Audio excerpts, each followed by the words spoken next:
রাশিয়ার president Vladimir Putin যাদের সঙ্গে চায়ের আড্ডা দিতে চান এমন বন্ধুদের তালিকায় রয়েছে ভারতের প্রধানমন্ত্রী নরেন্দ্র মোদি ও চীনের প্রেসিডেন্ট শি জিনপিং। বিশ্ব রাজনৈতিক নেতাদের মধ্যে ভারতের প্রধানমন্ত্রী নরেন্দ্র মোদি ও চীনের প্রেসিডেন্ট শি জিনপিংয়ের মতো বন্ধু রয়েছে বলে জানালেন রাশিয়ার প্রেসিডেন্ট ভ্লাদিমির পুতিন। পুতিন মনে করেন যাদের সঙ্গে তিনি কথা বলতে পারেন তাদের তালিকায় এ দুজন আছেন। বৃহস্পতিবার বছরের শেষ সংবাদ সম্মেলনে পুতিনকে জিজ্ঞেস করা হয় কোনো জীবিত বা মৃত ব্যক্তিত্ব বা রাজনৈতিক নেতার সঙ্গে এক কাপ চা শেয়ার করতে চান।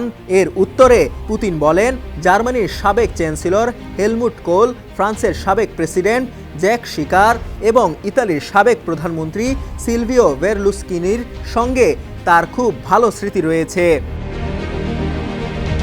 এশিয়ার ক্ষেত্রে পুতিন উল্লেখ করেন যে চীন ও ভারতের সঙ্গে বন্ধুত্বপূর্ণ সম্পর্ক রয়েছে। তিনি বলেন ভারতের প্রধানমন্ত্রীর সঙ্গে আমার খুবই ভালো সম্পর্ক, তিনি আমার কথা বলার মতো মানুষ। চলতি মাসের শুরুতে রুশ নেতা মোদি প্রশাসনের প্রশংসা করেন পুতিন বলেন ভারতের প্রধানমন্ত্রী এবং তার সরকার স্থিতিশীল পরিবেশ তৈরি করেছেন, কারণ তারা ইন্ডিয়া ফার্স্ট নীতির প্রতি প্রতিশ্রুতিবদ্ধ। আমরা বিশ্বাস করি ভারতে বিনিয়োগ লাভজনক। একটি দ্বিপাক্ষিক শীর্ষ সম্মেলনের আগে ভারতের প্রধানমন্ত্রী নরেন্দ্র মোদির সম্পর্কে এমন মন্তব্যগুলো করেন রাশিয়ার প্রেসিডেন্ট। এই সফরের তারিখ এখনও ঘোষণা করা হয়নি, তবে এটি আগামী বছরের শুরুর দিকে অনুষ্ঠিত হওয়ার সম্ভাবনা রয়েছে। ক্রেমলিন এ মাসের শুরুতে এ সফরের কথা নিশ্চিত করেছেন।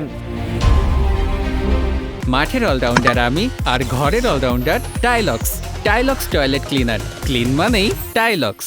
মস্কোর ওপর পশ্চিমা নিষেধাজ্ঞার প্রেক্ষাপটে দুই দেশের মধ্যে রাজনৈতিক ও অর্থনৈতিক সহযোগিতা সাম্প্রতিক বছরগুলোতে বৃদ্ধি পেয়েছে। পশ্চিমা চাপ উপেক্ষা করে নয়াদিল্লির ডিসকাউন্ট মূল্যে রাশিয়া তেল কেনার পরিমাণ বাড়িয়েছে, যার ফলে দ্বিপাক্ষিক বাণিজ্যের পরিমাণ গত বছর ৬৫ বিলিয়ন ডলারেরও বেশি হয়েছে। শাহাদাত তনিম, ডেস্ক রিপোর্ট, সমকাল।